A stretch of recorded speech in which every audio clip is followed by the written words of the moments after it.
ప్రార్థనకు వచ్చిన వారు లేచి నిలబడండి.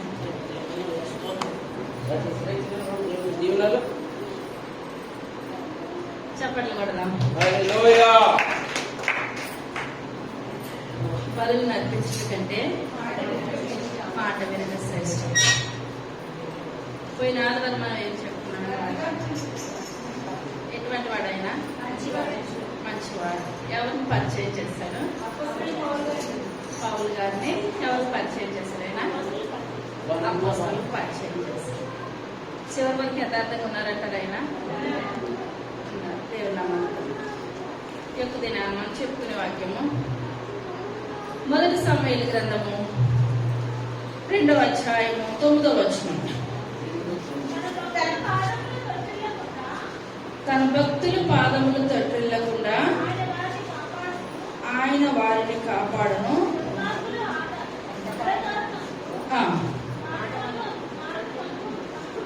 చాలా చిన్న ప్రార్థన చేస్తాం.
సర్వశక్తి కలిగిన తండ్రి, కృప కలిగిన తండ్రి, దయ కలిగిన ఆయన మీ యొక్క దయ కలిగిన శ్రేష్టమైన నామాన్ని బట్టి ప్రభా లెక్కలేని వందనాలు స్తుతులు చెల్లించుకుంటున్నాను తండ్రి. అయా ఈ యొక్క దినాన్ని ప్రభా నాయన మీ యొక్క పరిశుద్ధ దినము ప్రభా మేమందరం మీ యొక్క సన్నదలు మమ్మల్ని స్తుతించి ఆరాధిస్తున్నాం కదా తండ్రి. అయా మీరు మా మధ్యన ఉన్నారని మేము నమ్ముచున్నాం తండ్రి. అయా మీ యొక్క మాటలు ఆయన మేము వినడానికి ఆయన అయా సిద్ధపడుచున్నాగా ఆయన మీరు తోడుగా నీడగా ఉండమని అడుగుతున్నాం తండ్రి. అయ్యా ఏ బిడ్డకి ఏ వాక్యం కావాలో ప్రభా, ఏ ఆహారం కావాలో అందరికీ దయచేయండి. ఆయన వాక్యంతో మా జీవితాలు సరి చేసుకోవాలి. ఆయన ప్రార్థన ద్వారా మా జీవితాలు సరి చేసుకోవాలి. అయ్యా ఏ విధంగా నేను మీ యొక్క సన్నిధిలో ప్రభావం అయినా మేము కడగబడే గొప్ప కృపను ధన్యతను దయచేసి అయ్యా విన్న వాక్యాన్ని నన్ను వ్యక్తంగా పోనవద్దు ప్రభా. మరి అందరూ ఎలాగైతే భద్రపరుచుకుంటుందండి మేము అటుకు భద్రపరిచిన గొప్ప కృపను ధన్యతను అందరికీ దయచేయమని త్వరగా రాబోచ్చు యేసయ్య నామమున పెట్టుకుంటున్నాము తండ్రి. చదువుకున్న తన భక్తుల పాదములు తొట్టిల్లకుండా ఆయన వారిని కాపాడును. దుర్మార్గులు అంధకారమందు మాటు మణుగుదురు. బలము చేత ఎవడును జయమునందడు. చాలా ఇప్పుడు ఈ మాటలు ఇక్కడ ఎవరు చెప్తున్నారంటే హన్నా మాట్లాడుతున్నాండి. ఎవరు మాట్లాడుతున్నారు? హన్నా మాట్లాడుతున్నా అనమాట. ఇక్కడ ఏంటంటే మనం చాలా సార్లు చెప్పుకున్నాము హన్నా గురించి. మొదటి అధ్యాయంలో హన్నాకి ఎవరు లేరండి? పిల్లలు లేరు, సంతానం లేదు. సంతానం లేని స్థితిలో దేవుని మందిరంలోకి వచ్చి గోజాడింది అనమాట. ఇప్పుడు సిలోహులో ఏం పెట్టారండి? మందసాన్ని పెట్టారు. అలాగే ప్రతి ఒక్కరు కూడా సిలోహులోకి వచ్చి దేవుని స్తుతించేవారు, ప్రార్థించేవారు. అటు రీతిగా ఆ యొక్క ప్రార్థిస్తున్నప్పుడు ఈ యొక్క హన్నా ఆ యొక్క ఏడ్చి సొమ్మసిల్లి పడిపోయినప్పుడు అక్కడ ఎవరున్నారండి? యాజకుడు ఎవరు? ఏలి. ఆ యొక్క ఏలి వచ్చి ప్రతి తాగి పడిపోయావమ్మా అని చెప్పినప్పుడు, అయ్యా నేను మద్యము సేవించలేదు, నాకు పిల్లలు లేదు కనుక నేను ఆ యొక్క అందరూ అనుకున్న మాటలను బట్టి నేను బాధపడి నేను ఏం చేస్తున్నాను, కన్నీరు కార్చి ఈ విధంగా సోలిపోయాను, ప్రార్థిస్తానని చెప్పినప్పుడు ఆ యొక్క ఏలి గారు అంటున్నారు ఏమని, వచ్చి ఈ సంవత్సరానికి నీకు మంచి మగపిల్లడే కొన్ని పుడతారని కూడా అనట్లేదు, మంచి కుమారుడు నీకు ఇస్తానని చెప్పినప్పుడు ఈ వెంటనే అనుకున్నది, అప్పుడే అనుకున్నది, దేవుడు నా మొరను ఆలకించి కుమారుని ఇచ్చినట్లయితే నేను దేవుని మందిరానికి వచ్చి పాలు విడిచినట్టు నేను దేవుని మందిరంలో విడిచిపెట్టి వెళ్ళిపోతాను అని అనుకున్నట్టుగానే ఆమె ఇంటికి వెళ్ళిపోయింది. ఇంటికి వెళ్ళిపోయిన తర్వాత దేవుడు ఆమె యొక్క గర్భాన్ని తెచ్చాడు. గర్భాన్ని తెచ్చినప్పుడు వీళ్ళు ఏంటంటే ఎక్కడికి రావడం ఆనవాయితీ అండి, యెరూషలేము దేవాలయం దగ్గర రావడము, షిలోహు మందిరంలోకి రావడం వెనక ఆనవాయితీ అనమాట. ఆనవాయితీ అయినప్పుడు తన భర్త ఎలకాని అంటున్నాడు, ఎప్పటిలాగే మనం వెళ్దామని చెప్పినప్పుడు ఏమంటుంది, నాకు దేవుడు కుమారుని ఇస్తాడు, కుమారుని ఇచ్చిన తర్వాత కుమారుడు పాలు విడిచిన తర్వాత కుమారుని అక్కడ విడిచిపెట్టేస్తారు, అప్పుడే వస్తారు, అప్పటి వరకు నేను రానని చెప్పినప్పుడు భర్త ఏ మాత్రం కూడా బలవంతం చేయలేదు. నీ ఇష్టం వచ్చినప్పుడు నువ్వు రాను వెళ్ళిపోయాడు. వెళ్ళిపోయిన వెంటనే ఈమెకు దేవుడు అనుకున్న టైంలో సంతానం దేవుడు దయచేస్తాడు. అనుకున్నట్టే కొడుకునే దైవతుడు చెప్పినట్టు కొడుకునే ఇచ్చాడు. కొడుకునే ఇచ్చినప్పుడు ఈమె తన భర్తతో చెప్పినప్పుడు భర్త అయ్యో మనకు లేక కుమారుడు కలిగినప్పుడు దేవుని మందిరంలో విడిచిపెట్టేద్దామని తన భర్త అనలేదు. నువ్వు ఏదనుకుంటే అదే అని చెప్పినప్పుడు ఇప్పుడు హన్న సంతోషంతో 2వ అధ్యాయం అంతా ఏంటంటే సంతోషంతో ఏం చేస్తుందంటే గానం చేస్తుంది అనమాట, పాట పాడుతుంది. ఎందుకంటే నా దేవుడు నాకు ఏం చేస్తాడు, సంతానాన్ని దయచేస్తాడు. సంతానాన్ని దయచేస్తాడు కనుక నేను నవ్వుతూనే హృదయంతో నేను ఎక్కడిస్తున్నా నా కుమారుని దేవుని మందిరంలోనికి నేను ఇచ్చేస్తున్నాను. ఇక్కడ ఏంటంటే మనం చదువుకున్నది, తన భక్తుల పాదములను తొట్టిల్లకుండా మనం అంటే దేవుని సన్నిధిలో యథార్థంగా న్యాయంగా మంచితనంగా మనం జీవించినట్లయితే మనం ఎక్కడ అడుగు పెడితే దేవుడు అక్కడ ఆశీర్వాదం అన్నమాట. మన పాదాలు పెట్టిన చోటనే దేవుడు ఆశీర్వాదం ఇస్తాడు. అబ్రహాము ఆ కొండల లోయలుగా ప్రాంతంలో అడుగు పెట్టినప్పుడు అక్కడ ఏం చేస్తాడని దేవుడు ఆశీర్వాదం ఇచ్చాడు. లోతు అనుకున్నాడు, పచ్చి పచ్చి ప్రదేశాలకు నేను వెళ్ళాను కదా అని అనుకున్నాడు. కానీ లోతు అడుగుపెట్టిన ప్రాంతం ఏమైపోయింది, ఎందుకు పనికి రాకుండా అయిపోయింది. కానీ మనము ఎక్కడ అడుగు పెట్టామన్నది కాదు, కానీ దేవుని యొక్క ఆశీర్వాదం ఉన్నట్లయితే మనం అడుగుపెట్టిన ప్రదేశం అంతా కూడా ఆశీర్వదించబడుతుంది, దీవించబడుతుంది. ఇప్పుడు తిన ఆశీర్వదించబడింది, దీవించబడింది కనుక యేసయ్య తన భక్తుల పాదములు నువ్వేం చేస్తావో తొట్టిలనివయ్యా, నువ్వే మాత్రం కూడా జారి పడినవ్వడానికి ఏమాత్రం కూడా అవకాశం లేదు. మన కాలు జారిన పైన ఏం చేస్తాడు, తన అరిచేతులతో మనల్ని ఎత్తి పట్టుకుంటాడు. తర్వాత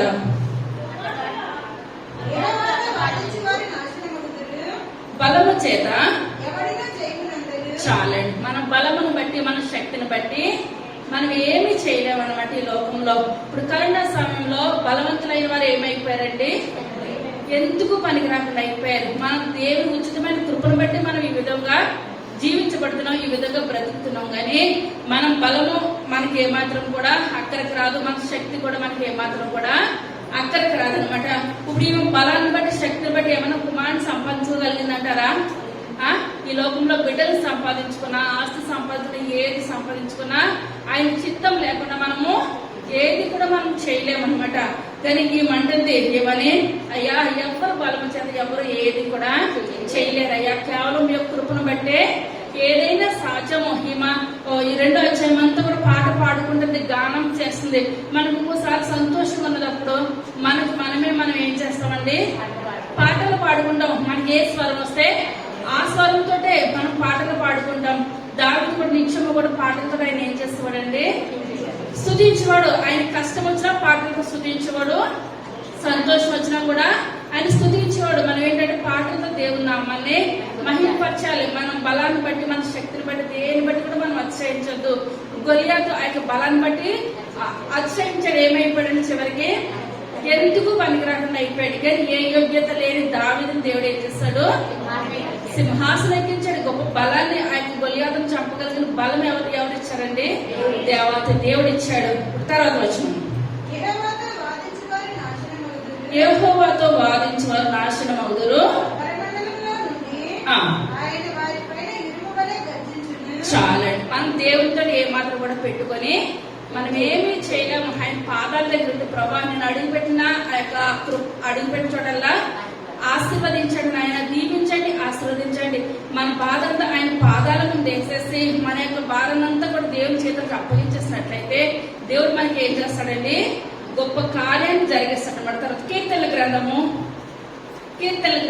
40వ అధ్యాయము మొట్టమొదటి వచనం.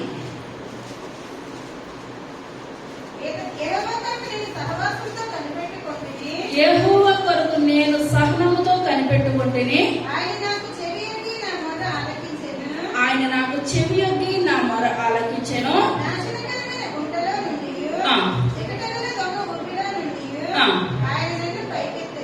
ఎలాగే ఇప్పుడు ఈ కీర్తన ఎవరు రాస్తారండి? దావీదు గారు రాశారనమాట. 2వ వచనం ఏమనుంది? నాశనకరమైన గుంటలో నుండి, చీకట గల దొంగ ఊపిలో నుండి నా పాదములు బండ మీద నిలిపి చాలండి. ఇప్పుడు ఏంటంటే ఈయన ఫస్ట్ ఎలా ఉన్నాడంటే 2వ వచనంలో నాశనకరమైన గుంటలో నుండి, చీకట గల దొంగ ఊపిలో నుండి దావీదు గారు ఉన్నారనమాట. ఆ యొక్క దావీదు గారు ఉన్నప్పుడు మనం లోయలు గుండా వెళ్ళిపోతున్నాం అనుకోండి, మనకి ఏమైపోతామో అంతకంతకి నీటి మామూలు ఉంటాయి. ఆ దిగి కొద్ది ఏమన్నా లోతు తెలుస్తుందంటారా? పైకంతా మంచిగానే ఉంటుంది, దిగి కొద్ది కూడా లోతు ఓపుకి ఉంటది అనమాట, మునిగిపోతా ఉంటారు. కానీ దావీదు ఎలాగంటే పాపంలో ఏం చేస్తున్నాడంటే అంతకంతకి మునిగిపోతున్నాడు అనమాట. అసలు ఆ పైకి లేవలేని స్థితిలో దావీదు మహారాజు మునిగిపోతా ఉన్న సమయంలో ఇప్పుడు దేవుడు ఏం చేస్తాడంటే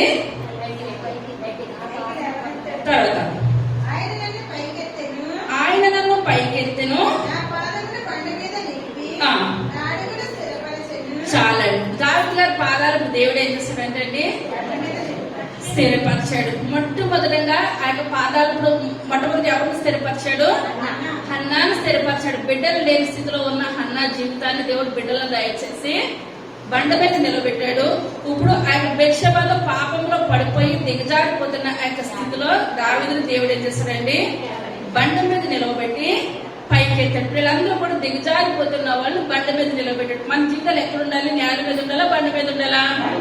బండ మీద ఉండాలి. ఆ యొక్క వర్షాలు వచ్చినా, ఏ వచ్చినా, ఎటువంటి గాలి తుఫాన్ వచ్చినా, ఏది వచ్చినా సరే మనం బండ మీద నిలబడినట్లయితే శత్రువు మనల్ని ఏ మాట కూడా చేయలేదు. అది చూసినట్లయితే ఆదికాండము 37వ అధ్యాయము 24వ వచనం. అతన్ని పట్టుకొని ఆ గుంటలో పడద్రోసిరి,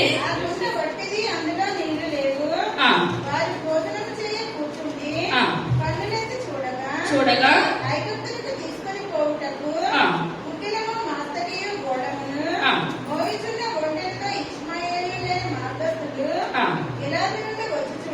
చాలండి. ఇప్పుడు ఏసేపుని ఏం చేస్తారంటే గుంటలో పడవేసేసారు. ఇంకే జీవితంలో ఏసేపు లెగిసే విధానము ఏది కూడా లేదు. ఆ పులిలో సింహాలు వచ్చి ఆయన ఏం చేస్తాయి? మింగి వేస్తాయి, చంపేస్తాయి. అటువంటి స్థితిలో నుంచి ఆ దేవుని కృపుంటేనే గాని మిగిలిన వాళ్ళకి కనికరం అన్నది కలగదు. అలా వదిలేద్దామని అనుకుంటారు. మళ్ళీ ఇష్మాయేలీలు వస్తుంటే మళ్ళీ అనుకున్నారు అన్నదమ్ములు ఇష్మాయేలీకి ఏం చేయాలి? ఏసేపుని అమ్మేయాలని అనుకోని అమ్మేయాలన్న మనస్తత్వం కూడా కలిగించింది కూడా దేవుడే. మళ్ళీ ఏసేపు లేవనెత్తి, ఏసేపు ఎక్కడున్నాడండి? గుండెలో నుంచి ఎక్కడ లేవనెత్తాడు దేవుడు? పైకి లేవనెత్తి, ఇలాగల లేవనెత్తాడు కదా. స్థిరమైన బండి మీద ఏ యోగ్యత లేని ఏసేపు దేవుడు ఏం చేస్తాడండి సింహాసనాన్ని ఇచ్చాడు. ఇప్పుడు పాపంతో నిండిపోయిన ఆ యొక్క దావీదుని ఎక్కడ నిలబెట్టాడండి? ఒక రాజుగా సింహాసనం మీద నిలబెట్టాడు. ఇప్పుడు మనము కూడా తల్లి గర్భంలోని పాపంలో ఉన్న ఈ యొక్క పాపంలో నుంచి దేవుడు మనల్ని ఎక్కడ నిలబెట్టాలనుకుంటున్నాడు? సింహాసనం మీద, అబ్రహాం కృపాసనం మీద మనల్ని అందరినీ కూడా నిలబెట్టడానికి యేసయ్య ఎదురు చూస్తున్నాడు అనమాట. సామెతల గ్రంథము 23వ అధ్యాయము 27వ వచనం. వేశ్య లోతైన గొయ్యి,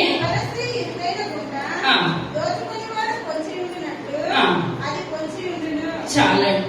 వేశ్య ఎటువంటిదంటే లోతైన గొయ్యి, పరస్త్రీ ఇరుకైన గుంట. కానీ ఇక్కడ ఆ యొక్క దావీదు ఆ యొక్క గుంటలోనికి వెళ్ళిపోయినప్పుడు, లోతైన గోతులోనికి వెళ్ళిపోయినప్పుడు దేవుడు ఏం చేస్తాడంటే లేవనెత్తుకున్నాడు. ఇప్పుడు అదే యేసేపు స్త్రీ ద్వారా ఇప్పుడు ఏమైనా పాపంలో పడ్డాడంటారా?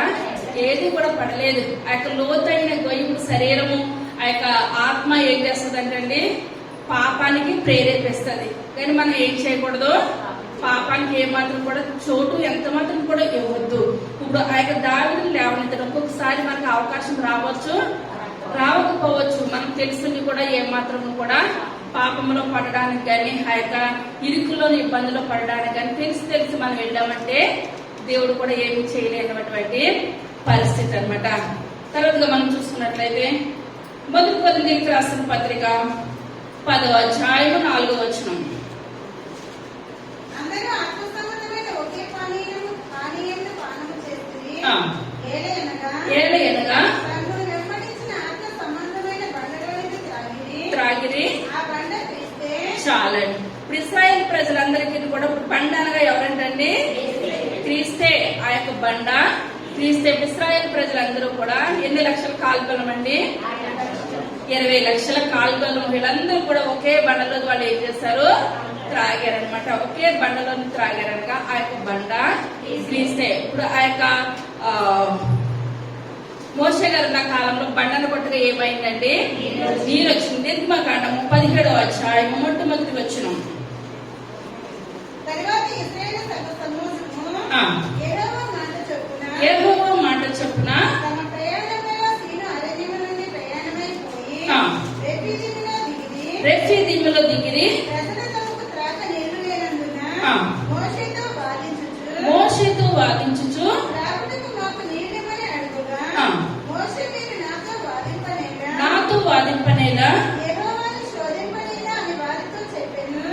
అక్కడ ప్రజలు నీరు లేక దప్పికొని మోషే మీద సణుగుచు ఇదెందుకు మమ్మను మా పిల్లలను మా పశువులను దప్పి చేత చంపుటకు ఐగుప్తులో నుండి ఇక్కడికి తీసుకుని వచ్చిందిరనిరి. చాలండి. ఇశ్రాయేల్ ప్రజలు ఆయన వస్తున్నారు. ఆయన ఎర్ర సముద్రము పాయిగా చేర్చాడు దేవుడు. ఆయన మన కుటుంబంలో మంచి ఉంటది, చెడు ఉంటది. మనకి అన్ని డబ్బులు ఉన్నప్పుడు అన్ని సుఖాలు ఉన్నప్పుడు మనమే అనుభవిస్తాము. లేనప్పుడు కూడా మనమే చదువుకోవాలి ఏదైనా కానీ అన్ని మంచిగా ఉన్నదప్పుడు ఆ ఎర్ర సముద్రాన్ని పాయలుగా చేసినప్పుడు ఆకాశం నుంచి మన్నాన్ని కురిసినప్పుడు మోసే అంతటి వాడు లేడు అని అంటున్నారు. కాసేపు నీళ్లు లేకపోయేసరికి మోసే మీద విసుక్కుంటున్నారు అనమాట.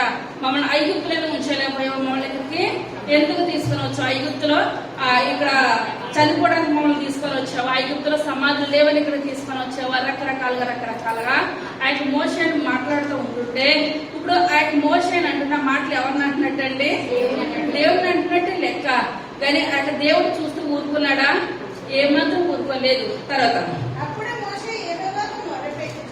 యెహోవాకు మొరపెట్టుచు నేనేమి చేయుదును? యెహోవా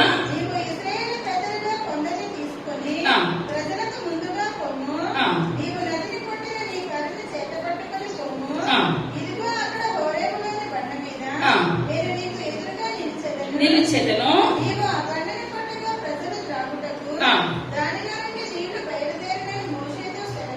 చాలండి. ఇప్పుడు ఆ యొక్క సొణుగునంతా కూడా సొణుగుతూ ఉంటుంటే మోసే ఎవరికి ప్రార్థన చేస్తాడండి? ఇప్పుడు మోసే మీద సణిగే బదులు వీళ్ళు ఇప్పుడు ఏం చేయాలి? దేవునికి ప్రార్థన చేయాలి. కానీ దేవునికి ప్రార్థన చేయట్లేదు. మోసే మీద సణుగుతూ ఉన్నారు. ఆ యొక్క సణుగుతూ ఉన్న సమయంలో మోసే గారు దేవునికి ప్రార్థన చేసినప్పుడు ఆ యొక్క దేవుడు అంటున్నాడు మోసేతోటి, నువ్వు 10 కార్యాలు జరిగించావు కదా ఆ యొక్క ఐగుప్తుల కర్రతోటి. ఆ కర్రను చేత పట్టుకొని నువ్వు హోరేబు కొండ మీదకి వెళ్ళు. కొండ మీదకి వెళ్ళినప్పుడు నీకు ఎదురుకుంటా నేను అక్కడ నిలవబడతాను. నిలవబడినప్పుడు ఆ బండను ఏం చేయాలి? కొట్టాలి. కొట్టిన వెంటనే అక్కడ నీరు వస్తుందని దేవుడు చెప్పినప్పుడు ఆ యొక్క మోషే గారు ఏం చేస్తారంటే, మనకి ఏదైనా ఫస్ట్ ఏదైనా చేయాలని అంటే టెన్షన్ అనిపిస్తుంది. అప్పుడు దాంట్లో ఈ యొక్క 10 కార్యాలు జరిగిన దాంట్లో ఈ అద్భుతం ఉందంటారా? మోషే గారు చేసిన దాంట్లో ఈ యొక్క అద్భుతం లేదు. బండన కొట్టగా నీళ్లు వచ్చేది లేదు. ఏమవుతుందో ఇంతమంది ఉన్నారు కదా, ఇంతమంది కాలు బలం ఉన్నారు కదా అని అనుకున్నారు. ఆయన హోరేబు కొండ మీదకి వెళ్ళి ఆయన మోషే గారు బండను కొట్టారు. ఆయన బండను కొట్టిన నీళ్లు ఏమొచ్చేదనయ్యి ఎడారిలో దేవుడు నీరుని రప్పించాడు. ఆ నీరుని రప్పించినప్పుడు ఇశ్రాయేల్ ప్రజలందరూ కూడా తాగడానికి నీరు సమృద్ధిగా వచ్చింది. సమృద్ధిగా వచ్చినప్పుడు మోషే గారికి మంచిది అనిపించింది. ఇంకేది ఏది చేసినా దేవుడు ఇలాంటి కార్యాలు చేసినంతసేపు ఇక నాకు తిరిగేమి లేదు అని అన్నది ఒకటి. మనం ఏదైనా ఫస్ట్ ఏదైనా పిండి అంటే లేడీస్ అనుకుంటాం, పిండి అంటే వండాలని అంటే ఫస్ట్ ఏమనుకుంటాము? భయం అనిపించి 10 కేజీలు వేసి పిండిని 1 కిలో పిండి వేసుకున్నాం. వస్తుందో రాదో మాటకు అంటాము. వస్తుందో రాదో దేనికైనా సిద్ధపడతాం. అయితే సిద్ధపడినప్పుడు నిజంగా మనకు వచ్చేసింది అనుకోండి, ఇంకా రెండోసారి ఎన్ని కేజీలైనా చేసేస్తానని అనుకుంటాం. కానీ అది కూడా వస్తుందో రాదోనని అనుకోము. అది 10 కేజీలు వేసినప్పుడు అది చేయాలి అప్పుడు ఉంటది. అనుకుంటా గాడు కూడా నేను చేసేస్తాను డామ్ అని అంటాం. కానీ ఇక్కడ మోషే గారు కూడా బండను కొట్టాలా, కొడితే వస్తాయో రావో అని అనుకున్నప్పుడు నీళ్లు వచ్చేసినాయి. మళ్ళీ రెండోసారి మళ్ళీ ఇలాగే వెళ్తూ ఉంటుండగా వాళ్ళకి నీళ్లు లేవన్నమాట. అది సంఖ్యాకాండము 20వ అధ్యాయము మొట్టమొదటి వచనం, 2వ వచనం. సంఖ్యాకాండం 22. వారు ఆ సమాజంలో నీళ్లు లేకపోయినందున వారి మోషే అహరోనులకు విరోధముగా పోగైరి మోషేతో వాదించుచు అయ్యా మా సహోదరులు యెహోవా ఎదుట చనిపోయినప్పుడు మేమును చనిపోయిన ఎడల ఎంతో మేలు. అయితే మేమును మా పశువులను ఇక్కడ చనిపోవునట్లు ఈ అరణ్యములోనికి యెహోవా సమాజంలో మీరేలా తెచ్చితిరి ఈ కాని చోటికి మమ్మల్ని తెచ్చుటకు ఐగుప్తులో నుండి మమ్మల్ని ఎలా రప్పించితిరి. ఈ స్థలములో గింజలు లేవు, అంజూరులు లేవు, ద్రాక్షలు లేవు, దానిమ్మలు లేవు, త్రాగుటకు నీళ్ళే లేవనిది. అప్పుడు మోషే అహరోనులు సమాజం ఎదుట నుండి ప్రత్యక్షపు గుడారం యొక్క ద్వారములోనికి వెళ్ళి సాగిలపడగా యెహోవా మహిమ వారికి కనబడెను. అందుకే యెహోవా మోషేకు ఇలాగూ సెలవిచ్చెను, నీవు నీ కర్రను తీసుకొని నీవు నీ సహోదరుడైన అహరోనును ఈ సమాజంలో పోగు చేసి వారి కళ్ళ ఎదుట ఆ బండతో మాట్లాడను. చాలండి.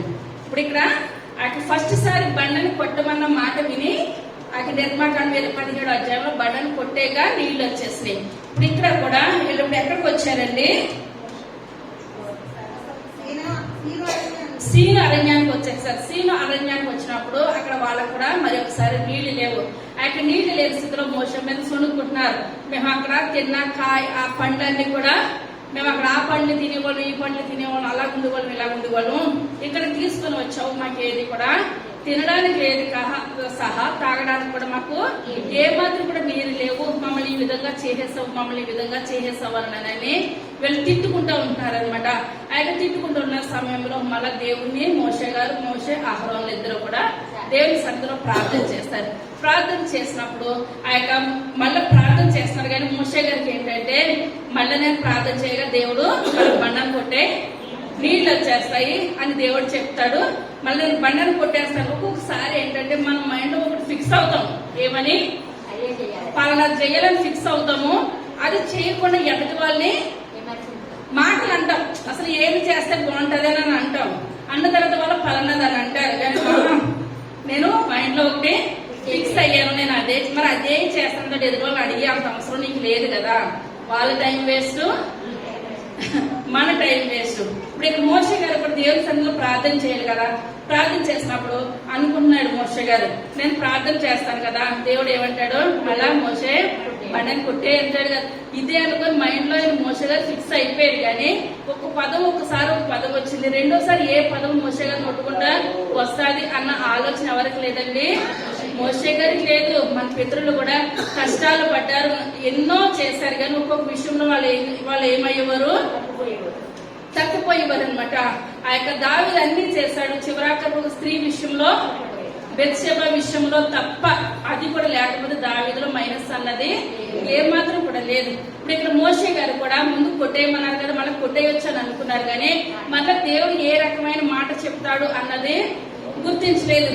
ఇప్పుడు నేను ప్రార్థన చేస్తా ఉంటాను, ఒకరికి ఒక రకమైన స్వస్థత చూపిస్తాడు దేవుడు, ఒకరికి ఒక రకమైన స్వస్థత చూపిస్తాడు. అందరికి కూడా స్వస్థతలు ఒక రకంగా జరగవు. ఇప్పుడు యేసు ప్రభు గారు ఈ లోకంలో స్వస్థత చేసినప్పుడే గుడ్డి వాళ్ళందరూ కూడా ఒక రకమైన స్వస్థతలో చేయలేదు. ఒకరికి స్వస్థత చేసినప్పుడు కళ్ళను ముట్టుకుంటే స్వస్థత పడిపోయినాయి. ఒకరికి ఆ యొక్క మట్టి మీద ఉమ్ము వేసి ఆ యొక్క ఉమ్మని కళ్ళకి రాసి మళ్ళీ కోనేటిలోకి వెళ్ళి కడుక్కుంటే స్వస్థత.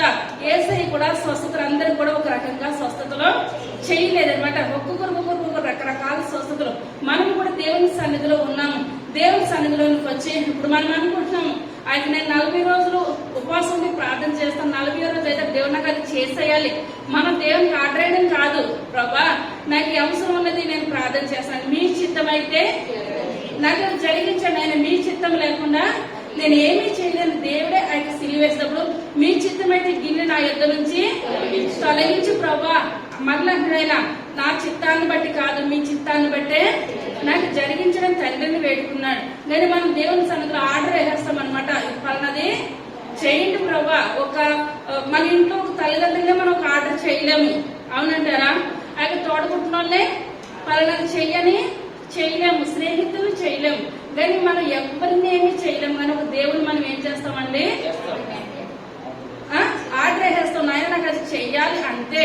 కానీ మనం ఆ విధంగా చెయ్యొద్దు, నాయన మీ చిత్తం అయితే నాకు ఇది జరిగించండి. ఇప్పుడు మోషే గారు కూడా ఇప్పుడు దేవుని సన్నిధిలో ప్రార్థన చేశారు, కానీ దేవుని నోటి కూడా ఏ మాట వస్తుంది అన్న మాటనే పట్టుకోలేదు. ఈయన మళ్ళీ బండని కొట్టేయమంటారు, ఇది ఒకటే మైండ్ లో ఫిక్స్ అయిపోయారు. ఇప్పుడు దేవుడు ఏమని చెప్పాడంటే నువ్వు బండతో నువ్వేం చేయాలి, మాట్లాడు. బండతో మాట్లాడాలన్నది వినిపించుకోలేదు ఈయన. బండతో మాట్లాడంటే బండను కొట్టేయమంటున్నాడు అని అనుకొని ఆయన ఏం చేస్తారంటే కర్ర పట్టుకుని వెళ్ళి బండతోటి 2 దెబ్బలు కొట్టేసేస్తారు, ఒకటే కూడా కాదు. ఇప్పుడు ఏంటి వల్లంటే దేవాదేవుడి లోకంలోకి ఒకసారి రావాలి, ఒకసారి సిలువ వేయబడాలి, రెండోసారి ఆయన ఆయన మళ్ళా వరుడుగా వస్తారు. వధువు సంఘము ఎత్తబడుతుంది, కానీ మళ్ళీ సిలువ వేయించుకోవడానికి వేస్తే ఈ లోకంలో మళ్ళా కుమారుడిగా ఈ లోకంలోనికి రారన్నమాట. కానీ ఇప్పుడు ఈయన మోషే గారు ఏం చేస్తారంటే ఆ బండనే 2 సార్లు కొట్టేసేసారు. ఎప్పుడైతే కొట్టేసేసారో దేవునికి ఏం కలిగిందండి, బాధ కలిగింది, కోపం కలిగింది.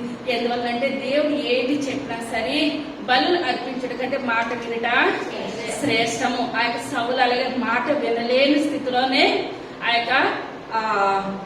ఆ ప్లేస్ లో ఎవరిని పెట్టేస్తాడండి, దావీదుని పెట్టేసాడు. బలులు అన్ని అర్పించాయని చెప్పినప్పుడు మంచి ఏం చేస్తాడండి, దాచేసి ఎందుకు పనికిరాని అర్పించేసాడు. ఇప్పుడు సింహాసనం అంతా అయిందే కదా, లోకం అంతా అయిందే కదా, దేవునికి మంచి ఇస్తే పోయిందేమున్నది, మనము ఇస్తే మంచిది ఇవ్వాలి, లేకుంటే ఇవ్వద్దు. దేవుని ప్రతిది కూడా శ్రేష్టమైనదే. ఆయన ఆ తొలుసులు సంతానాన్ని ఆయన ఏం చేస్తాడండి, కోరుకున్నాడు, ఇష్టపడ్డాడు అనమాట. మనం మంచిదే, మనం ఎదుటి వాళ్ళకి పెట్టేది కూడా మనం ఎటువంటిది పెట్టాలండి, మంచిగా పెట్టాలి. కొంతమంది పాడేసేది ఎందుకు పనికిరాని ఏం చేస్తారండి, ఎదుటి వాళ్ళకి పెడతారు. మనం తిన్నంత మాత్రం వాళ్ళ తినరు, బయటకు వెళ్ళి పాడేసి మనం తిట్టుకుంటారు అంతే. అంతకుమించి ఏది కూడా లేదు.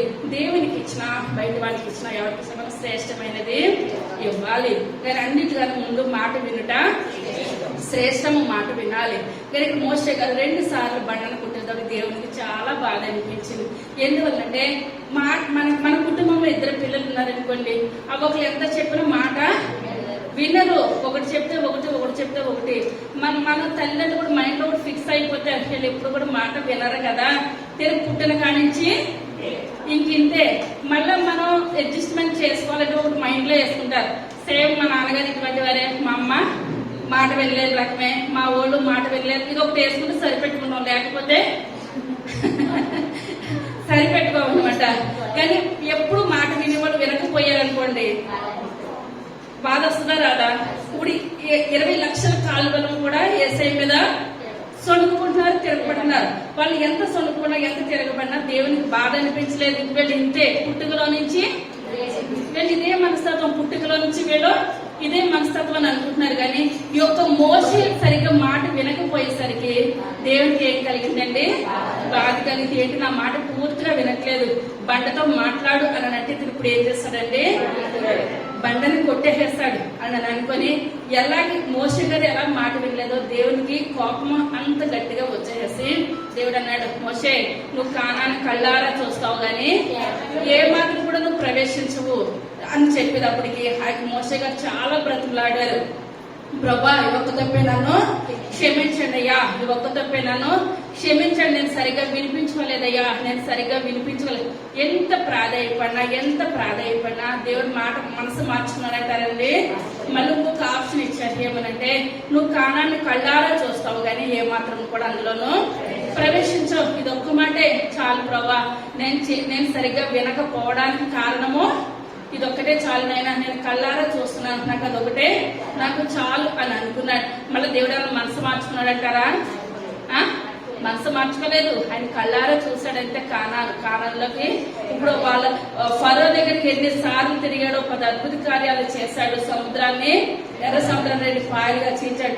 ఇంత కార్యాలు చేసిన ఆయన చివరిలో ఆయన ఏమైపోయాడు, మాట వినకపోవడం వలన కానాన్లోకి ఏమాత్రం కూడా ప్రవేశించలేదు. ఇప్పుడు మనము ఫస్ట్ దేవుని సన్నిధానికి వస్తాము.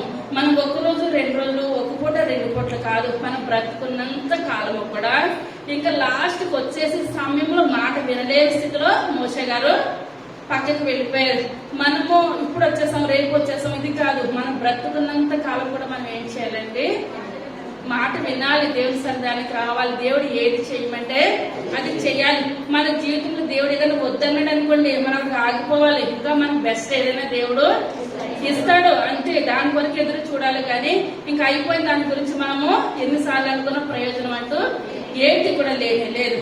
తర్వాత చూసుకున్నట్లయితే ఇప్పుడు తీయొద్దు కానీ యోహాను సువార్తలో ఉన్నది. ఇప్పుడు ఆయన ఇచ్చి నీళ్లు త్రాగువాడు ఎన్నడూ తప్పుకొనడు అనమాట.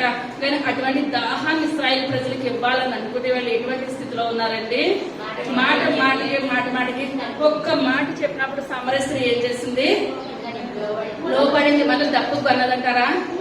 మళ్ళీ దప్పుకు కొనలేదు, ఆయన మాట వినేది. మరి మాట వినట్లేదు కనుకనే మాటికి ఇశ్రాయేలు ప్రజలు దప్పు గొంచునే ఉన్నారు. ఇప్పుడు మనము ఇప్పుడు వరకు చెప్పుకున్న మాటలో బండ మీద నిలవబడిన పాదాలు ఏం చెప్పుకున్నామండి, బండ మీద నిలవబడిన పాదాలు. ఎవరెవరిని బండ మీద నిలవబెట్టాడండి దేవుడు? అన్నాను బండ మీద నిలవబెట్టాడు, దావీదుని నిలవబెట్టాడు. ఇప్పుడు మన తర్వాత యేసేపును కూడా బండ మీద నిలవబెట్టాడు. రెండో మాటగా మనం ఏం చెప్పుకుందామంటే తైలముతో ముంచబడిన పాదాలు. ఏంటంటే ఇప్పుడు మనం చెప్పుకునేది ఫస్ట్ ఏం చెప్పాను, బండ మీద నిలవబడిన పాదాలు. మనం చెప్పుకునేది ఏంటండి, తైలంతో ముంచబడిన పాదాలు.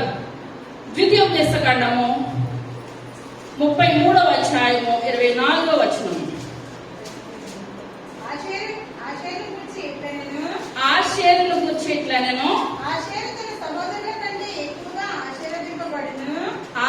తన సహోదరుల కంటే ఎక్కువగా ఆశీర్వదించబడును.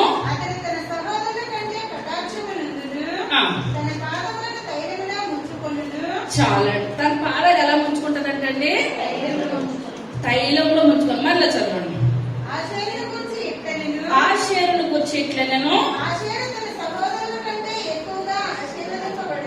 ఇప్పుడు సహోదరులు అంటే ఎంతమంది సహోదరులు అండి, ఎంతమంది సహోదరులు? 12 మంది సహోదరులు. మొత్తం యాకోబుకి ఎంతమంది సంతానము? 12 మంది సంతానము. ఈ యొక్క 12 మంది సంతానంలో ఇప్పుడు ఆషేరును దేవుడు ఎలాగా ఆశీర్వదిస్తున్నాడండి, ఎక్కువగా ఆశీర్వదిస్తున్నాడు అనమాట. దేవుని యొక్క ఆశీర్వాదాలు అసాధ్యమైనవి అంటే ఏది కూడా కాదు. ఇప్పుడు 11 మంది కన్నా ఇప్పుడు ఆషేరును ఎలాగ ఆశీర్వదిస్తున్నాడు ఏంటండి, ఎక్కువగా ఆశీర్వదిస్తున్నాడు. తర్వాత అతడు తన సహోదరుల కంటే కటాక్షము నందును. తన పాదములు ఎలా ఉంటాయంటండి, తైలంలో ముంచబడిన. ఇప్పుడు ఇదే ప్రవచనము యాకోబు ప్రవచించాడు. ఆదికాండము 49వ అధ్యాయము 20వ వచనం. ఆషేరునొద్ద శ్రేష్టమైన ఆహారము కలదు. చాలా. ఇప్పుడు ఇది ఎవరు ప్రవచించారు? ఈ యొక్క ప్రవచనము యాకోబు ప్రవచించాడు. ఆయన యాకోబు 12 మందిని సంతానాన్ని పిలిచి ఆయన వృద్ధాప్యంలో చనిపోయేటప్పుడు ఒక్కొక్కరిని ఆశీర్వదించాడు. యేసేపుని ఏమని ఆశీర్వదించాడు? యేసేపు ఫలించాడు కొమ్మ. ఇప్పుడు ఆషేరు గురించి ఏమని ప్రవచించాడండి, శ్రేష్టమైన ఆహారం కలదు, రాజులకు తగిన పదార్థములు. ఇప్పుడు రాజులకే తగిన పదార్థాలు, మామూలు వాళ్ళకి కాదు. ఇప్పుడు మన ఇంటికి ఒక రాజుగారు వస్తానంటే మనం ఎలా సిద్ధపాటు చేస్తామండి, భోజనాలు శ్రేష్టమైనది. మన స్తోమతకు మించి మన దగ్గర డబ్బులు లేకపోయినా ఎదవాళ్ళ దగ్గర అప్పు తీసుకొని మరి, ఎందువల్లంటే రాజుగారు మా ఇంటికి వస్తున్నారు అని వాళ్ళకి తగ్గట్టు చేస్తారు. అదే లేనోళ్ళు అస్సలు రూపాయి లేదు, మన ఇంటికి వచ్చే వాళ్ళు నిన్నేమన్నా ఆశించి వస్తున్నామమ్మా, ఏదైనా డబ్బులు అడగడానికి వస్తున్నామని అంటే మనం అన్ని శ్రేష్టంగా చేసేస్తామా? ఏమంటాం? 10 రోజుల నుంచి మాకే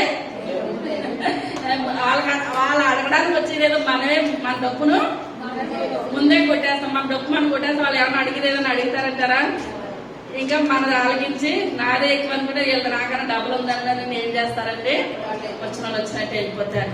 కానీ ఇక్కడ యాకోబు ఆశీర్వదిస్తూ ఇటువంటి ఆశీర్వాదాలు కాదంటే రాజులకు తగిన మధుర పదార్థంలో శ్రేష్టమైన పదార్థంలో రాజులకు తగినట్టే అటువంటి ఆశీర్వాదాలు ఆశేరు వద్ద ఉంటాయని అయితే యాకోబు ఆశీర్వదించాడు. ఇప్పుడు ఆశేరు ఎవరికి పుట్టారండి? ఆశేరు ఎవరు కన్నారు? ఆశేరు తల్లి ఎవరు? ఇప్పుడు ఇష్టపడిన ప్రియమైన భార్య ఎంతమందిని కన్నది? ఇద్దరు భార్య, ఇద్దరిని. ఎవరెవరిని? యోసేపు, బెన్యామిన్. ఇందులో ఉన్నదంటారా? ఆశేరు ఉన్నది ఇందులోను. మరి ఎవరు పుట్టింది? ఎవరు దాసి? లేయా దాసి. లేయా దాసి పేరు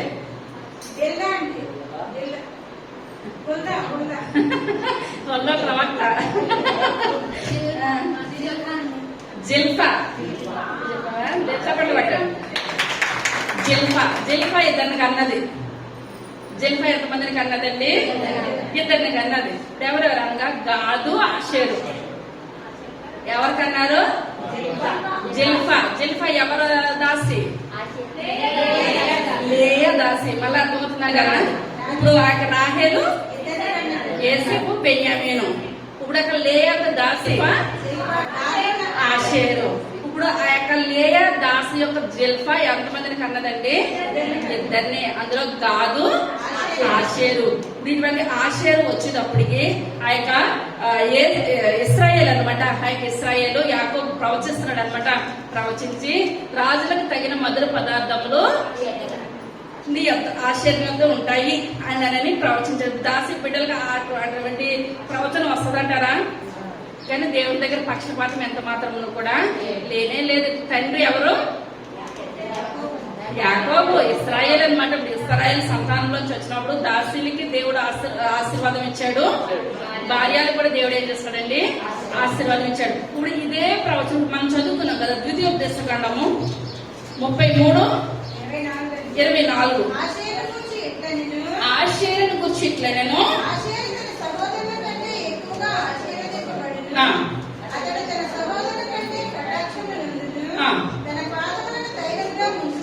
చాలు. ఇప్పుడు అక్కడ చనిపోతూ ఆ యొక్క ఇశ్రాయేల్ ప్రవచించాడు ప్రవచనము. ఇక్కడ కూడా అప్పటికే దేవుడు మోషేతో అంటున్నాడు, మోషేకి నువ్వు కానాన్లోకి రానంటే రావని చెప్పినప్పుడు వీళ్ళందరూ కూడా షప్పించేయాలి మోషే గారు. అవునంటారా? నేను ఎంత ప్రయాసపడితే మీరందరికీనేమో మంచి దీవులను నేను కానాల్లో చూడకుండా అయిపోవడం అని అనుకోలేదు.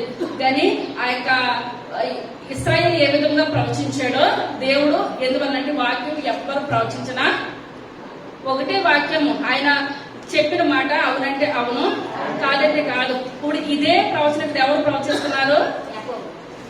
ద్వితీయోపదేశకాండం మోషే గారు ప్రవచిస్తున్నారు. మోషే గారు ప్రవచించినప్పటికీ కూడా ఒకటే మాట అంటున్నాడు ఈ మోషే గారు కూడా, ఆషేరు వద్ద శ్రేష్టమైన ఆహారం కలదు. మరలా అతను అడుగు పెట్టితే ఆ పాదం ఏ రకంగా ఉంటాయంటండి? తైలముతో ముంచబడతాయంటే అటువంటి గొప్ప ఆశీర్వాదము దేవుడు నామని పొందినారు. దేవుడు మనందరికీ దయచేయాలి అటువంటి ఆశీర్వాదాలు. ఇప్పుడు యొక్క ఆశీర్వాదాలు దయచేయాలంటే ఆ యొక్క ద్వితీయోపదేశకాండంలో ఆ యొక్క మోషే గారు ప్రవచించిన ఆ యొక్క ప్రవచనము యెహోషువ గ్రంథం వచ్చేసరికి ఆ యొక్క యెహోషువ ఇప్పుడు ద్వితీయోపదేశకాండం లాస్ట్ వద్దటి మోషే గారు చనిపోయారు. మోషే గారు చనిపోయిన తర్వాత యెహోషువ న్యాయకత్వంలోనికి వచ్చాడు. యెహోషువ న్యాయకత్వంలోనికి వచ్చినప్పుడు అందరి కొడుకుడు స్వాచ్ఛాలు యెహోషువ గారు పంచిపెడుతున్నారు. ఆయన పంచిపెడుతున్న సమయంలో అప్పుడు వాళ్ళ దగ్గర పక్షపాతం ఏది కూడా లేదు. దేవుడి ఎటువైపు ఎవరికి ఇవ్వమంటే వాళ్ళకి స్వాచ్ఛాలు పనిచేస్తున్నారు. అలా పనిచేసినప్పుడు ఆషేరు గోత్రం వచ్చేటప్పటికి యెహోషువ గారు ఏం చేస్తారంటే ఆ యొక్క స్వాచ్ఛాన్ని యెహోషువ గారు ఆషేరు వద్ద స్వాచ్ఛాలు పనిచేసేస్తారు. ఎటు చూసినా ఎవరికి ఇవ్వలేదు? లేవీకి ఒకటే ఇవ్వలేదు. లేవీకి ఇవ్వలేదు కనుక దేవుడే వాళ్ళ యొక్క స్వాచ్ఛం అంతే. మిగిలినందరికి కూడా స్వాచ్యాలు ఇచ్చేసారు. ఆషేర్ వచ్చేటప్పుడు కూడా ఆషేర్కి స్వాచ్యం ఇచ్చేసేసారు.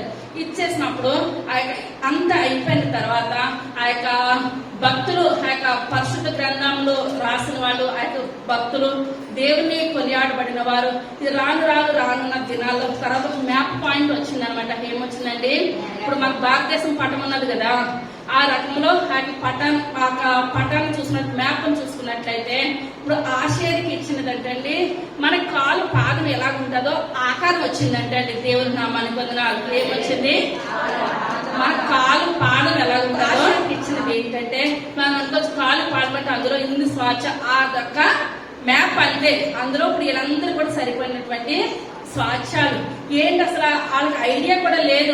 యెహోషువ గారికి ఆయన ఇచ్చినప్పుడు ఆ దినాల్లో మ్యాప్ పాయింట్ ఇటువంటివి ఏది కూడా లేదు. ఏది కూడా ఆయన లేని స్థితిలో యెహోషువ గారు ఈ ప్రాంతము ఆషేర్కి ఇచ్చేసేస్తారు. అంతే వాళ్ళందరూ పంచుకున్నాక రాను ఆ యొక్క మ్యాప్ పాయింట్ వేసినప్పుడు ఎలాగొచ్చిందంటే నేను స్వాచ్ఛము పాదం, మనకు కాలు పాదం ఎటు రీతిగా ఉంటుందో అటు రీతిగా వీళ్ళక ల్యాండ్ స్థలం అనమాట ఆ రీతిగా వచ్చింది. ఆ రీతిగా వచ్చినప్పుడు వీళ్ళకి ఏ ప్రదేశం అయితే వచ్చిందో ఆ ప్రదేశంలో ఏంటండి ఆలివ్ ఆయిల్ ఎక్కువగా పండుతాయి. ఆలివ్ చెట్లు అనమాట, ఒలివ చెట్లు. ఆయన ఒలివ చెట్లు ఎక్కువగా పండుతాయి అనమాట. ఆయన ఒలివ అసలు అంత చెట్లు ఆ 11 మందిలో అంత చెట్లు ఎవరికి కూడా లేవు. వచ్చేసి ఎవరికి వచ్చినాయంటే ఒలివ చెట్లు ఆషేర్ గోత్రానికి వచ్చినాయి అనమాట.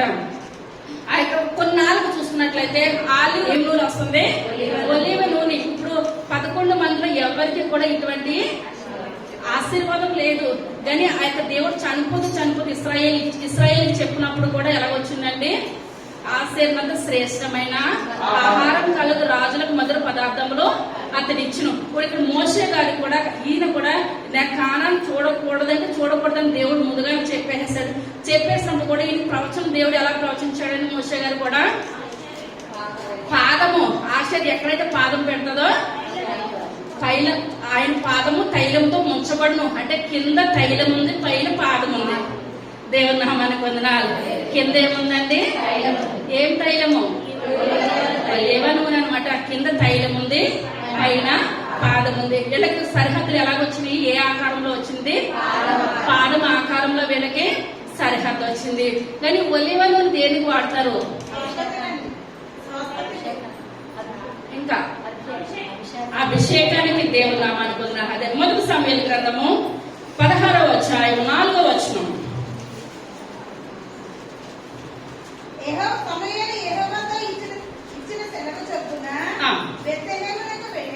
బెత్లెహేమునకు వెళ్ళెను. ఆ ఊరి పెద్దలు అతని రాకకు భయపడి సమాధానముగా వచ్చుచున్నావా అని అడగగా అతడు సమాధానముగానే వచ్చి తిని మీరు శుద్ధులై నాతో కూడా బలికి రండని చెప్పి యేషయిని అతని కుమారుని శుద్ధి చేసి. అదే అధ్యాయం 13వ వచనం. సమూయేలు తైలపు కొమ్మును తీసి వారి సహోదరుల ఎదుట వానికి అభిషేకం చేసెను. నాటి నుండి యెహోవా ఆత్మ దావీదు మీదికి బలముగా వచ్చెను.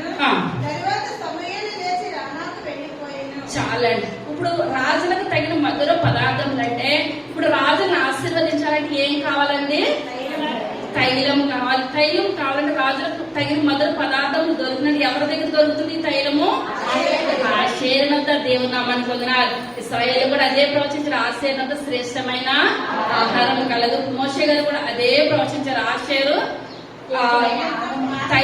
పాదము తైలములో ముంచబడను. ఆమె ఎటువంటి పాదం పెడుతుందో కింద ఏముంటది అంటే తైలం ఉంటది. ఇప్పుడు అది ఆ తైలంతో ఎవరిని అభిషేకించాలి, రాజులను అభిషేకించాలి. రాజులను అభిషేకించాలంటే ఆ యొక్క దినాల్లో ఈ యొక్క ఒలీవ నూనెతోటే అభిషేకించేవారు. దేవుడు అంటున్నాడు సమూయేలు నువ్వు ఒలీవ నూనె పట్టుకొని తైలం కొమ్మను పట్టుకొని నువ్వు ఎవరిని ఆశీర్వదిస్తావు, యెషయా కుమారుని దగ్గరికి వెళ్ళి నువ్వు పలానా కుమారుడు అని చెప్పలేదు సమూయేలు గారితో, నువ్వు పలానా చోట యెషయా కుమారుడి దగ్గరికి వెళ్ళి నేను మాట్లాడతాను, నువ్వు వెళ్ళి ఆశీర్వదించంటే తండ్రి అనుకుంటున్నాడు పెద్దవాడిని, రెండోవాడిని, మూడోవాడిని అందరినీ పంపుతుంటే పెద్ద కుమారుడు వచ్చేటప్పటికి సమూయేలు అనుకున్నాము ఎక్కడగా ఉన్నాడు, మంచిగా ఉన్నాడు, ఇతనే దేవుడు అనుకున్న వ్యక్తి అని అనుకుని ఆశీర్వదించడానికి పైకి లేస్తుంటే దేవుడు అంటున్నాడు నేను కోరుకున్న వ్యక్తి ఇతను కాదు. అయ్యో ఇటువంటి వాళ్ళందరినీ కూడా దేవుడు కాదంటున్నాడు. దేవుడు ఎలా ఒకవేళ పొరపడుతున్నాడేమో అనుకుని ఎవరు అనుకుంటున్నారండి, సమూయేలు గారు అనుకుంటున్నారు. కానీ ఆ చివరి వాడికి ఎవరో లేరంటే కడసారుడు ఉంటాడు, ఎక్కడ ఉన్నాడు, గొర్రెలు కాస్తున్నాడంటే పిలిపించారంటే అప్పటికి ఆ తండ్రికే నమ్మకం ఏమాత్రం కూడా లేదు. ఇంతమంది ఇదైపోయారంటే ఇంకా చివరిడు వచ్చిన ఒకటే రాకపోయినా ఒకటే అనుకున్న సమయంలో ఎందుకైనా మంచిదిలే, కానీ సమూయేలు ఆయన వచ్చి అంతవరకు కూడా కూర్చొని ఉన్నాడు. ఇప్పుడు నిజంగా సమూయేలు యెషయా ఇంటికి వచ్చి యెషయా కుమారులను ఆశీర్వదించానని సౌలు తెలిసినట్టు సౌలు ఏం చేస్తాడండి, చంపేస్తాడు. ఇదే మాట అంటున్నాడు, నేను యెషయా ఇంటికి వెళ్ళానని సౌలుకి తెలిసినట్టు చంపేస్తాడంటే దేవుడు అంటున్నాడు, ఒక మేక పిల్లని అక్కడ బలిస్తున్నట్టు వెళ్ళు చెప్పు. ఎందువల్లంటే మనకి ఈ లోకంలో దేవుని దయ ఉండాలి, మనిషి దయ ఉండాలి. దేవుడు కూడా ఈ లోకంలో ఉన్నప్పుడు దేవుని దయంగా ఆయన ఆశీర్వదించబడ్డాడు. ఇప్పుడు దేవుడికే మనుషుల దయ వచ్చిందంటే మనకు కూడా ఎవరి దయ కావాలండి, దేవుని దయ కావాలి, మనుషుల దయ కావాలి, అందరి దయ కూడా మనకు కావాలి. కానీ ఇక్కడ ఇప్పుడు ఒక రాజుకి జడవమంటున్నప్పుడు అంత అవసరం నిమిషంలో సౌలు చచ్చిపోను కాకుండా అయిపోతాడు కదండి. కానీ ఎవరికి ఇచ్చిన సమయం వాళ్ళు భూమి మీద ఏం చేయాలి, వినియోగించాలి, బ్రతకాలి, అంతే, అంతకు మించి ఏది కూడా లేదు. అప్పుడు ఆ యొక్క దావీదు వస్తూ ఉంటుండగా అమ్మో ఇలాగున్నాడేంటి ఇతనా రాజా అని అనుకుంటుంటే మనసులో అనుకుంటే దేవుడు అంటున్నాడు, నువ్వు అతని ఎత్తుని చూడొద్దు, కొట్టువాడని చూడొద్దు, నువ్వు అందాన్ని చూడొద్దు, ఏది కూడా చూడొద్దు. అతను నా కొరకు ఎన్నో శ్రమలు ఎన్నో నిందలు అనిపిస్తాడు. ఇప్పుడు ఇదే సాక్ష్యము అపోస్తలుడైన పౌలు గారి గురించి కూడా దేవుడు చెప్పాడు. ఇప్పుడు పోయిన వారం మనం చెప్తాం అక్కడ అందరూ కూడా అమ్మో అతనంటే భయపడతా ఉంటుంటే ఏమంటున్నాడు, అతను ఇది వరకు లాంటి మనిషి కాదు, నా కొరకు ఎన్ని శ్రమలైనా కూడా అనుభవించాడంటారా, సౌలు అనుభవించాడు. ఇక్కడ కూడా ఎప్పుడైతే ఆ సమూయేలు తైలపు గిన్నెని పట్టుకొని ఆ యొక్క సమూయేలు ప్రవక్త దావీదుని ఎప్పుడైతే ఆశీర్వదించాడు అతని మీద ఏ ఆత్మ వచ్చిందండి, పరిశుద్ధాత్మ. మళ్ళీ చదువుకున్నాం 13.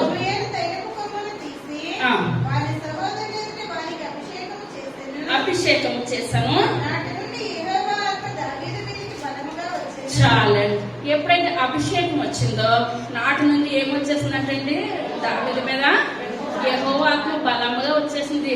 బలముగా వచ్చేసిందంటే ఆశేరు వద్ద ఎటువంటి ఆత్మ ఉందంటండి, శ్రేష్టమైన ఆహారము, లోకానుసారమైన ఆహారం కాదు, ఆత్మానుసారమైన ఆహారం ఉన్నది, పరిశుద్ధాత్మ అనుభవం ఉన్నది, పరిశుద్ధాత్మ శక్తి ఉన్నది. ఆ పరిశుద్ధాత్మ ఎవరినైతే తాగుతుందో వాళ్ళకి ఏం కలుగుతుందండి, దేవుడి యొక్క అభిషేకం వచ్చేస్తుంది. అభిషేకం వాళ్ళ మీద దిగిపోతూ ఉన్నది. ఇప్పుడు ఎప్పుడైతే సమూయేలు గారు ఆయన దావీదును అభిషేకించాడో ఈ యొక్క పరిశుద్ధాత్మ అభిషేకం ఎవరి మీదకి వచ్చేసింది, దావీదు మీదకి వచ్చేసింది. ఇప్పుడు అదే అభిషేకం సౌలును కూడా ఆయన అభిషేకించాడు. ఆయన మీదకి ఎటువంటి ఆత్మ వచ్చింది, దురాత్మ వచ్చింది. ఇక్కడ సాతాను కూడా వెలుగుతో దేశం వేసుకొని వస్తూ ఉంటది. మనము సాతానా దేవుడా అని మనం ఏం చేయాలండి, గుర్తు పెట్టుకోవాలన్నమాట, కనిపెట్టుకోవాలి. ప్రార్థనా శక్తి మనకందరికి కూడా కావాలి. దేశప్రభు గారు కూడా 40 దినాలు ఉపవాసం లేసేటప్పటికి దురాత్మ వచ్చిందంటారా, పరిశుద్ధాత్మ వచ్చిందా, దురాత్మే. సాతానుడు వచ్చి రాళ్ళను ఏం చేస్తాను, రొట్టెలుగా మార్చేస్తానని అంటున్నాడు. ఎందువల్లంటే సాతానికి కూడా కొన్ని శక్తులున్న అధికారం ఉన్న యోబుని ఆ యొక్క కృంగదీసే యొక్క అధికారం దేవుడు ఇచ్చాడంటారా, సాతాను కూడా కొన్ని అధికారాలు ఇచ్చాడనమాట. కానీ ఇక్కడ కూడా పరిశుద్ధాత్మ వచ్చింది. ఆ యొక్క సౌలులో ఏం కలిగిందండి, దురాత్మ వచ్చింది. కానీ ఆ యొక్క సౌలు రాజు కింద ఉన్నప్పుడు ఎప్పుడైతే ఆ యొక్క సౌలులో దురాత్మ వచ్చిందో ఇప్పుడు ఎవరు వెళ్ళి అక్కడ స్వస్థత పరిచేవారు, దావీదు వెళ్ళి వేణు వాయించినప్పుడు ఆ యొక్క సౌలులో ఉన్న దురాత్మ వెళ్ళిపోయి అతనికి ఏం కలిగేదండి, స్వస్థత, పరిశుద్ధాత్మ. మనము దగ్గర కూడా సాతానుడు ఆయన వెలుగుదోత్వం వేయించుకుంటా వస్తాడు. మనం దేవుని సన్నిధిలోకి వచ్చినప్పుడు దేవుడు మనల్ని ఏం చేస్తాడు, పరిశుద్ధపరుస్తాడు. పరిశుద్ధపరిచినప్పుడు దావీదు ఎలా పరిశుద్ధంగా ఉన్నాడో బెత్షెబా విషయంలో తప్ప మనం కూడా పరిశుద్ధంగా ఉండాలి. మళ్ళీ మనం బయటకి ఎప్పుడైతే ఈ యొక్క దారి మీద ఒక అడుగు బయటకు వేసేస్తామో మళ్ళీ సాతానుడు మనల్ని ఏం చేయడానికి చూస్తాడండి, మళ్ళీ ఆవరించడానికి చూస్తాడు. మనం బలంగా ప్రార్థన చేయాలి. ప్రభువా ఆ యొక్క సౌలుకు పట్టినట్టు దురాత్మ నాకు వద్దు నాయన. దావీదు ఎలా నిలబెట్టుకున్నాడో తన పాదాలు స్థిరమైన బండ మీద నిలబెట్టినాడు. మళ్ళీ బండ దిగిపోయాడంటారా, దావీదు దిగాడంటారా, దిగలేదు. దిగితే అతను పరిశుద్ధ గ్రంథంలో వచ్చే మనిషి అయితే ఏ మాటలు కూడా కానే కాదు, ఏ మాటలు కూడా మరలా దిగజారలేదు. నేను దిగజారలేదు, కృపను నాకు దయచేయండి అయ్యా. ఆశీర్లకు పవిత్రంగా ఉండే కృపను నాకు దయచేయండి. ఇప్పుడు ఆ యాకోబు ఆశీర్వదించిన ఆశీర్వాదాలు, ఇక్కడ మోషే గారు ఆశీర్వదించిన ఆశీర్వాదాలు అన్ని ఒకటేనంటారా, కింద అటువంటి పరిశుద్ధాత్మ యొక్క తైలం వచ్చిందంటారా, వచ్చింది. ఇప్పుడు ఆ యొక్క తైలాన్ని బట్టి ఆ యొక్క తైల కొమ్మును పట్టుకొని వెళ్ళి ఆ యొక్క దావీదుని అభిషేకించిన అతను పరిశుద్ధాత్మ వచ్చిందంటారా, వచ్చింది. ఇప్పుడు ఎన్ని పాదాలు చెప్పుకున్నాం మనము, రెండు పాదాలు. ఫస్ట్ బండ మీద నిలవబడిన పాదాలు, తైలంలో ముంచబడిన పాదాలు. మూడవదిగా సువార్త ప్రకటించేవాని పాదాలు. మూడవది ఏంటండి? సువార్త ప్రకటించేవాని పాదాలు. యెషయా గ్రంథము 52వ అధ్యాయము 7వ వచనం. సువార్త ప్రకటించుచు సమాధానము సాగించుచు, సువార్తను ప్రకటించుచు రక్షణ సమాచారం ప్రచురించువాని పాదములు. ఈ దేవుడు ఏలుచున్నాడని, నీ దేవుడు ఏలుచున్నాడని తీయనితో చెప్పుతున్న వారి పాదములు పర్వతముల మీద ఎంతో సుందరంగా ఉన్నది. చాలండి. అయితే సువార్త ప్రకటించడానికి పాదాలు ఎలా ఉంటాయండి? ఎంతో సుందరంగా ఉంటాయి. ఇప్పుడు మన పాదాలు ఎలా ఉండాలి? సుందరంగా ఉండాలి. సుందరంగా ఉండాలంటే మనం దేవుడి కొరకు మన పాదాలు ఎలా అడుగు పెట్టాలి? సువార్త విషయంలో మనం ఎంత దూరమైనా సరే, కొండలంటే పెద్ద పెద్ద కొండలు ఎక్కేయడం కాదు, కానీ దేవుడి పనితో మనము వెళ్ళాలి. పరుగున మనం పరుగు పెట్టాలి. ప్రతి విషయంలో కూడా మనకి ఎన్నిసార్లు దేవుని కొరకు పరిగెడుతున్నామా, ఎన్నిసార్లు లోకం విషయంలో పరిగెడుతున్నామా, ప్రతిదీ లెక్క అంటారా పైన? ప్రతిదీ కూడా లెక్కే. ఆ యొక్క లెక్కలో మనం సమానంగా మనం ఏం చేయాలండి? నిలబడిపోవాలి. మన పాదాలు ఎలా ఉండాలి? సుందరంగా ఉండాలి. మనకి ఎంత సుందరంగా మనం దేవుని పాదాలు మందిరం కొరకు పరిగెడుతూ ఉంటే ఇదే పాదాలు దేవుడు కోరుకుంటాడు. ఎక్కడ కావాలండి? పరలోక రాజ్యంలో. మనకి ఇక్కడ పాదాలు మంచిగా లేకపోతే రకరకాలుగా వాడతాం. ఎన్ని వాడామన్నది మనకు కాదు. ఈ లోకానుసారమైన పాదాలు కాదు, ఆత్మానుసారమైన పాదాలు. దేవుని కొరకు పరిగెట్టే పాదాలు దేవుడు మనకి దయచేయాలి. ఇప్పుడు 3 పాదాలు. ఏమేమి పాదాలు చెప్పుకున్నామండి? బండ మీద నిలబడిన పాదాలు, తైలంలో ముంచబడిన పాదాలు, సువార్త ప్రకటించిన పాదాలు. ఇప్పుడు మనం ఈ మాటలన్నీ విన్నాం కదండి. మన పాదాలు 3వ పాదాలుగా ఉండాలి. సువార్త ప్రకటించే వారి పాదాలుగా మనము ఉండాలి. దేవుని కొరకు పరిగెత్తే వారి పాదాలుగా మన పాదాలు ఉండాలి. చిన్న మాటలు దేవుడు దీవించిన. చిన్న ప్రార్థన చేసుకున్నాం. సర్వశక్తి కలిగిన తండ్రి, కృప కలిగిన తండ్రి, దయ కలిగిన ఆయన, మీ యొక్క దైవిక శ్రేష్టమైన నామాన్ని బట్టి ప్రభావ లెక్కలేని వందనాలు స్తోత్రాలు చెల్లించుకుంటున్నాను తండ్రి. అయ్యా దినాన్ని చెప్పిన వాక్యాన్ని బట్టి మీకు వందనాలు ప్రభు. అయ్యా మా పాదాలు కూడా నాయన స్థిరంగా ఉండే కృపను దయచేయండి నాయన. అయ్యా స్థిరమైన బండ మీద నిలవబడాలి ప్రభా. అయ్యా ఆశ్చర్య ఎక్కడ అడిగి పెట్టి అక్కడ ఆశీర్వాదం ప్రభా. తైలంలో ముంచబడిపోయి ప్రభు. అయ్యా రాజులకు తగిన మధుర పదార్థములు నాయన బాబు దగ్గర ఉన్నాయి నాయన.